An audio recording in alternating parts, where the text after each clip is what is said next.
Hello friends, मैं PD Singh स्वागत करता हूं आपका अपने YouTube channel John of PD में। पिछली जो हमने वीडियो बनाई थी एटॉमिक एनर्जी एजुकेशन सोसाइटी में टीचर वैकेंसी को लेकर के, उसमें बहुत सारे लोगों के बहुत सारे डाउट थे। उन डाउट्स पे हम काम करेंगे और जो डिटेल नोटिफिकेशन मैंने बताया था 21 मई को आने वाला है वो आ चुका है। कल किसी वजह से मैं थोड़ा सा आपको सूचना नहीं पहुंचा पाया, लेकिन आज हम उस पर काम करेंगे। देखिएगा, मेनली जो लोगों के डाउट मैंने कमेंट सेक्शन में देखे वो यही था कि टीजीटी पीजीटी में सब्जेक्ट कॉम्बिनेशन क्या रहता है, एलिजिबिलिटी क्या रहती है, प्राइमरी में बीएड अलाउड है नहीं है, स्पेशल बीएड अलाउड है नहीं है, एज लिमिट किस पोस्ट के लिए कितनी है, पेपर का मीडियम क्या रहता है, नेगेटिव मार्किंग है नहीं है, इंटरव्यू में हिंदी मीडियम कर सकते हैं या सिर्फ इंग्लिश मीडियम करना होता है, जो SC ST कैंडिडेट हैं उनको ट्रांसपोर्ट अलाउंस मिलेगा नहीं मिलेगा, इंटरव्यू के लिए कितने कैंडिडेट सेलेक्ट किए जाते हैं, रेशो क्या रहता है ना, पुलिस वेरिफिकेशन सर्टिफिकेट यहाँ पे आपको पहले बनाना पड़ता है, उसके बारे में बात करेंगे हम। एप्लीकेशन फ़ी कितनी है, किन लोगों को फ़ी नहीं देना है, उसके बारे में बात करेंगे। टेस्ट जो है वो पेन पेपर वाला होगा या कंप्यूटर बेस्ड होगा, उसके बारे में बात करेंगे। टेस्ट का सेंटर क्या रहेगा, है ना, जो इसका हेडक्वार्टर है अणुशक्ति नगर मुंबई में, तो टेस्ट वहीं पर होगा, इंटरव्यू वहीं पर होगा, या ऑल ओवर इंडिया के जो इनमें आप देखिएगा जो इन्होंने दिखा रखा है ना, total 30 schools and junior colleges all over 15 cities of India, है ना। तो इन सारे 15 जगहों पे सेंटर बनेंगे या फिर सिर्फ इनका हेडक्वार्टर बनेगा। तो इन सारे डाउट्स को हम यहाँ पर बारी बारी से क्लियर करेंगे। आप देखिएगा, हम बात करते हैं पीजीटी की। सबसे पहले पीजीटी में सिंपल है कि जिस सब्जेक्ट का पीजीटी बनना है उस सब्जेक्ट में आपका पोस्ट ग्रेजुएशन होना चाहिए। इसके अलावा आपके पास क्या होना चाहिए, बीएड होना चाहिए, ठीक है। इसके अतिरिक्त टीजीटी में बात करें तो टीजीटी में आप जिस सब्जेक्ट का टीजीटी बनने वाले हैं उस सब्जेक्ट में, जैसे इंग्लिश की बात करें तो ग्रेजुएशन के तीनों साल में आपके पास इंग्लिश होना चाहिए। सोशल साइंस थोड़ा सा डिफरेंट हो जाता है, तो सोशल साइंस में आप देखेंगे तो इसमें आपका तीनों साल में history, geography, economics and political science 4 subject हैं। इन 4 में से 2 सब्जेक्ट आपके पास तीनों साल होना चाहिए, जिसमें से हिस्ट्री या ज्योग्राफी एक तो आपके पास होना ही चाहिए, बाकी आप इकोनॉमिक्स एंड पॉलिटिकल साइंस में दूसरा ले सकते हैं। नेक्स्ट, मैथमेटिक्स की बात करें तो इसमें आपका मैथ एंड फिजिक्स का कॉम्बो रहता है। टीजीटी केमिस्ट्री एंड बायोलॉजी की बात करें, chemistry and any one of botany और zoology as subject in graduation होना चाहिए। टीजीटी मराठी, चूँकि इसमें देखिएगा आपका महाराष्ट्र बेस्ड ज़्यादा है तो मराठी लैंग्वेज वहाँ पढ़ाई जाती है, तो Marathi subject in graduation in all the 3 years. जैसे हिंदी इंग्लिश का रहता है कि तीनों साल आपके पास हिंदी इंग्लिश होनी चाहिए, उसी तरीके से मराठी का है कि ग्रेजुएशन के तीनों साल में आपके पास मराठी होनी चाहिए। इसके अतिरिक्त और क्या चाहिए, आपके पास बीएड होना चाहिए, और बीएड के अलावा जो सीटेट है, सीटेट, बाकी और कोई टेट अलाउड नहीं है। इसमें सिर्फ और सिर्फ सीटेट चलेगा, और सीटेट का भी पेपर 2 चलेगा। पेपर 1 इसमें टीजीटी में होता नहीं, हालांकि, तो यहाँ भी नहीं है। इसके अतिरिक्त computer science, TGT computer science आप देख सकते हैं, उसके लिए क्या क्या चीज़ें हैं आपका वही है बीटेक और बाकी चीज़ें जो होती हैं बाकी बोर्ड के द्वारा। लाइब्रेरियन की वैकेंसी भी है इसमें, तो लाइब्रेरियन का आप देख सकते हैं कि बैचलर डिग्री इन लाइब्रेरी होना चाहिए। Physical education teacher male and female दोनों की वैकेंसी है, तो उसमें 3 ईयर का बैचलर डिग्री होना चाहिए, या फिर 4 साल का जो आपका बीपीएड होता है वो होना चाहिए। इसमें आपको सीटेट चाहिए नहीं। टीजीटी आर्ट की बात करें तो इसमें बैचलर ऑफ फाइन आर्ट्स ये आपको, या फिर बैचलर ऑफ विजुअल आर्ट्स, ये दोनों तरह के ही इसमें आपकी चीज़ें चलेंगी। अब हम बात करते हैं सीधे प्राइमरी टीचर की। प्राइमरी टीचर में आप देखेंगे तो इसमें आपका क्या होना चाहिए, 12th पास होना चाहिए, 12th पास होना चाहिए। इसके अतिरिक्त आपके पास 2 ईयर्स का डिप्लोमा होना चाहिए। इसमें आपका बीएड जो है वो बीएड एलिजिबल नहीं है, यह है। इसमें आप देखिएगा जो इम्पोर्टेंट बात आपको ध्यान रखना है वो ये, एक तो ये है कि आपका 50% मार्क्स होना चाहिए। इसके अतिरिक्त 12th में इंग्लिश मस्ट है। 12th में यदि इंग्लिश नहीं है आपके पास तो आप इसके लिए एलिजिबल नहीं माने जाएंगे, क्योंकि कई सारे स्टेट में क्या होता है कि इंग्लिश को 10th लेवल तक ही रखा गया है, 12th में इतना कंपलसरी होता नहीं है। इसके अतिरिक्त इसमें आपका सीटेट पेपर 1 चूँकि बीएड इसमें किया गया है, बीएड आप देख सकते हैं, तो बीएड को जब रखा गया है तो जब बीएड रखा जाएगा जहाँ जहाँ बीएड एलिजिबल होगा वहाँ पर सीटेट पेपर 2 भी एलिजिबल होगा, ठीक है। तो यदि आप डिप्लोमा बेसिस पे कर रहे हैं तो आपके पास सीटेट पेपर 1 होना चाहिए, और बीएड बेसिस पे कर रहे हैं तो सीटेट पेपर 2 आपके पास होना चाहिए। उसी तरीके से प्राइमरी टीचर म्यूजिक का भी है और प्रीपरेटरी टीचर का भी है। इसके अतिरिक्त आप देखिएगा एज लिमिट की बात करें तो एज लिमिट जो है आपका पीजीटी के लिए 40 40 साल है। टीजीटी के लिए आपका 35 साल की एज है और पीआरटी के लिए 30 ईयर्स है। ये तो हो गया नॉर्मल। रिलैक्सेशन की बात करें तो इसमें आपका एससी एसटी कैंडिडेट को 5 ईयर्स का रिलैक्सेशन है। जैसे पीआरटी में उसको 35 साल मिल जाएगा और पीजीटी में उसको 45 साल की एज मिल जाएगी। इसके अतिरिक्त ओबीसी की बात करें, जो नॉन क्रीमी लेयर से बिलोंग करते हैं उनको 3 साल की मिलेगी और जो फीमेल कैंडिडेट है चाहे किसी भी कैटेगरी में है और किसी भी पोस्ट के लिए है उसको 10 साल का बेनिफिट मिलेगा। यदि कोई अनरिजर्व कैटेगरी की फीमेल प्राइमरी टीचर के लिए अप्लाई करती है तो उसको 30 + 10 40 ईयर्स तक के वो वैलिड हैं। सेंट्रल गवर्नमेंट का कोई एम्प्लॉय है जो इसमें अप्लाई करना चाहता है उसको 5 साल का रिलैक्सेशन मिलेगा। इसके अतिरिक्त SC ST और जो आपका इसमें आप देखिएगा तो साथ के साथ है ना, जो पीपल विद डिसेबिलिटीज वगैरह हैं उनको 50 ईयर्स का रिलैक्सेशन मिला है और एक्स सर्विसमैन को 5 साल का रिलैक्सेशन मिला हुआ है इसमें। इसके अतिरिक्त और देखिएगा,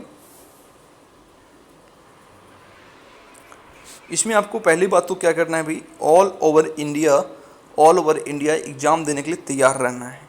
ठीक है, और एग्ज़ाम देने के लिए और जॉब करने के लिए आप ऐसा चाहेंगे कि यदि आप मुंबई से महाराष्ट्र से बिलोंग करते हैं तो आप चाहेंगे कि मेरी लाइफ टाइम अणुशक्ति नगर में ही पोस्टिंग रही, या तमिलनाडु से बिलोंग करते हैं और आप चाहें कि मेरी पोस्टिंग लाइफ टाइम तमिलनाडु में रहे, तो ऐसा नहीं होगा। इनके जहाँ जहाँ सेंटर है वहाँ पे आपको क्या करना पड़ेगा, विजिट करना पड़ सकता है। अप्लाई करने की बात करें तो आप इस साइट पे जाएंगे, आप इस साइट पे जब जाएंगे https://ace.gov.in तो इस पे जाकर के आपको वहाँ पर डिटेल मिल जाएगा।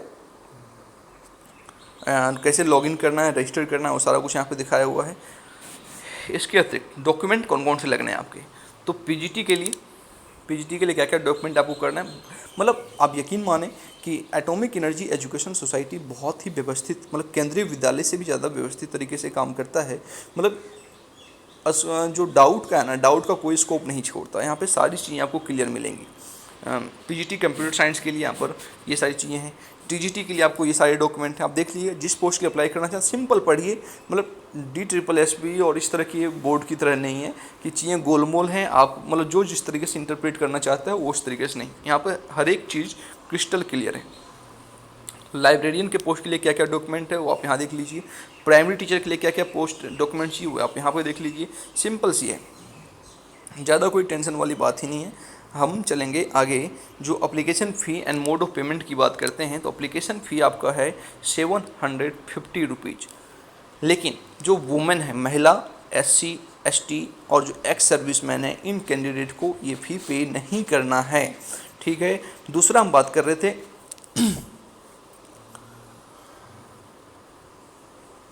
टेस्ट की। टेस्ट जो आपका कंप्यूटर बेस्ड टेस्ट होगा, टेस्ट आपका कंप्यूटर बेस्ड टेस्ट होगा, ऑनलाइन टेस्ट होगा, ऑफलाइन नहीं होगा, कॉपी पेन वाला नहीं होगा। कंप्यूटर पे बैठना है और उस पर काम करना है। ठीक है। नेगेटिव मार्किंग होगी या नहीं होगी वो देखिएगा। ये सारा तरीका बताया हुआ है कि किस तरीके से ऑनलाइन पेपर देना है। ये आप देखिए, सिलेबस देख सकते हैं, पेपर का पैटर्न देख सकते हैं। पीजीटी में भी नो नेगेटिव मार्किंग है, 100 मार्क्स का है और 2.5 घंटे का। टीजीटी लाइब्रेरियन का भी 100 मार्क्स का है और 2.5 घंटे का टाइम है, नो नेगेटिव मार्किंग। पीआरटी की बात करें तो ये भी 100 मार्क्स का है, 2.5 घंटे का है, यानी 2.5 घंटे मतलब हो गया आपका 150 मिनट। 150 मिनट में 100 क्वेश्चन करने हैं, नो नेगेटिव मार्किंग। 100 क्वेश्चन 2.5 घंटे में, नो नेगेटिव मार्किंग। ठीक है। सब्जेक्ट देख लीजिए, सिलेबस फॉर सब्जेक्ट कंसर्न। तो इसमें वही सारे सब्जेक्ट हैं सब। हालांकि इसकी एक अलग वीडियो बनाएंगे और जो प्रीवियस ईयर क्वेश्चन हैं उनको हम प्रैक्टिस करना शुरू करेंगे। तो चैनल को आप सब्सक्राइब जरूर कर लें ताकि आप चैनल के साथ, हमारी फैमिली के साथ जुड़े रहें। इसमें देखिएगा, प्राइमरी टीचर की बात करें तो इसमें क्या है, आपका टोटल 100 क्वेश्चन है। तो आपका general knowledge, reasoning, numerical ability, teaching method इनमें से रहता है और बाकी के कुछ 20 क्वेश्चन जो है आपके वो NCERT के सब्जेक्ट हो गए, चाहे मैथ हो गया, साइंस हो गया, इंग्लिश हो गया, हिंदी हो गया, मतलब जितने भी सब्जेक्ट हैं उसमें से थोड़े थोड़े क्वेश्चन मिला करके 20 क्वेश्चन वहाँ से बने होते हैं आपका। ठीक है। तो ये आपका चीज़ क्लियर हो गया। इसके अतिरिक्त आपको टीचिंग में सेलेक्ट होने के लिए कम से कम 60% स्कोर, यानी 100 में से जिसका 60 नंबर होगा ना वही क्वालिफाई माना जाएगा इंटरव्यू में जाने के लिए। मतलब मेरिट तो बनेगी लेकिन क्वालिफाई होने के लिए आपको 60% स्कोर आना ज़रूरी है। यदि मान लीजिए मोस्टली कैंडिडेट 60% स्कोर नहीं कर पाते हैं, ठीक है। तो बेशक मेरिट में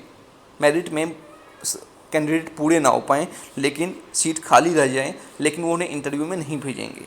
ठीक है। तो इंटरव्यू में जाने के लिए, मेरिट में आने के लिए 60% का होना बहुत ज़रूरी है। स्किल टेस्ट की बात करें, स्किल टेस्ट में आपको स्कोर नहीं मिलना, स्किल टेस्ट में आपको नंबर नहीं मिलेगा, स्किल नहीं मतलब उसका मेरिट में कोई योगदान नहीं होगा। कोई सिलेक्शन होगा वो रिटन एग्ज़ाम के बेसिस पे ही होगा। रिटन एग्ज़ाम में आपका क्या स्कोर है वही मेरिट आपका सिलेक्शन करवाएगी। इंटरव्यू या स्किल टेस्ट क्या करेगा, वो सिर्फ और सिर्फ ये डिसाइड करेगा कि आप पढ़ाने लायक हैं या नहीं। यानी यदि आपने स्किल टेस्ट क्वालिफाई कर लिया तो और मेरिट में आपका नाम टॉप पे है तो आप सिलेक्ट हो जाएंगे। स्किल टेस्ट में आपको नंबर नहीं मिलेंगे, मार्क्स नहीं मिलेगा। Number of vacancies under each post, देखिएगा यदि एक पोस्ट है तो उस पर 5 कैंडिडेट बुलाया जाएगा, 2 पोस्ट है तो 8 कैंडिडेट बुलाया जाएगा। उसी तरीके से 10 से ज़्यादा है तो क्या होगा, 1.5 time the number of vacancies, 1.5 time the number, यानी 1.5 गुना। तो 10 का 1.5 गुना क्या होगा, +3, 10 का 1.5 गुना कितना हो जाएगा, 15। यानी प्राइमरी टीचर की बात करें तो इसमें आपका 70 वैकेंसी थी, तो 70 का 1.5 गुना 105, 105 + 3, 105 यानी 108 कैंडिडेट बुलाए जाएंगे। मैंने आपको ऑलरेडी बता दिया कि प्राइमरी टीचर के लिए 108 कैंडिडेट सेलेक्ट किए जाएंगे इंटरव्यू के लिए, बशर्ते उन 108 का जो स्कोर होना चाहिए वो 60 से ज़्यादा होना चाहिए। 100 नंबर का है तो 60 से ज़्यादा होना चाहिए।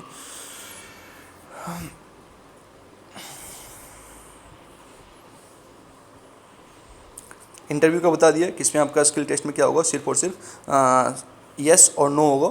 मतलब या तो यस कर दिया जाएगा या नो कर दिया जाएगा। तो आपका स्कोर कितना भी अच्छा रहेगा मेरिट में तो वो आपको वहाँ से डिस्क्वालीफाई करके वापस भेज देंगे। एप्लीकेशन जो है आपका 23 मई से स्टार्ट होगा और 12 जून तक चलेगा, और पेमेंट की लास्ट डेट रहेगी 12 जून। इसके अलावा एग्ज़ाम डेट अभी तक नहीं क्लियर किया गया है। एग्ज़ाम डेट जो है आपका वो एटॉमिक एनर्जी एजुकेशन सोसाइटी की वेबसाइट पर 12 जून के बाद, क्योंकि तब तक तो एप्लीकेशन ही है, उसके 2-3 दिन के अंदर अंदर आपको डेट डाल दी जाएगी कि एग्ज़ाम कब होगा। ठीक है ना, वो हो जाएगा। डेट ऑफ सीबीटी हो गया। डिस्प्ले ऑफ टेंटेटिव आंसर की, जैसे ही एग्ज़ाम होगा उसके 3 दिन के अंदर अंदर आंसर की वेबसाइट पे डाल दी जाएगी। ठीक। Time limit for reporting description in tentative answer की थ्रू ऑनलाइन मोड, और जो आंसर की आया है उस आंसर की पे आप 72 आवर्स के अंदर अंदर आप वेबसाइट के लगातार टच में रहना पड़ेगा। उस 72 आवर्स के अंदर अंदर आपको क्या करना पड़ेगा, रिप्लाई देना पड़ेगा। कोई डाउट है आपको या किसी आंसर पे ऑब्जेक्शन है तो, और विदिन 10 डेज आपकी प्रॉब्लम को सॉर्ट आउट करके, आपके ऑब्जेक्शन को सॉर्ट आउट करके क्या होगा, एक फाइनल आंसर की अपलोड की जाएगी 10 दिनों के अंदर। इसके अलावा देखिएगा ये जो हैं ये सिटीज़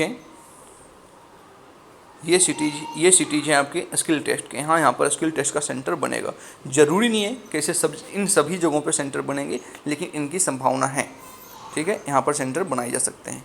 और बाकी और कोई डाउट बचा नहीं। पुलिस वेरिफिकेशन सर्टिफिकेट मैंने आपको बता दिया कि रिटन एग्ज़ाम आपका क्लियर हो जाता है, आपको इंटरव्यू के लिए बुलाया जाता है, तो उसी बीच में आपको वो चीज़ बनवा करके अपने साथ ले करके जाना है। आप मेल भी कर सकते हैं, अपलोड भी कर सकते हैं और ले भी जा सकते हैं। ठीक है दोस्तों, तो बाकी आगे की जो भी अपडेट हैं और प्रीवियस ईयर क्वेश्चन की प्रैक्टिस के लिए आप हमारे साथ जुड़े रहें, चैनल को सब्सक्राइब कर लें, ज़्यादा से ज़्यादा लोगों तक जोड़ें। जो भी एटॉमिक एनर्जी एजुकेशन सोसाइटी की तैयारी करना चाहते हैं उन तक ये चीज़ पहुँचाएँ। Thank you.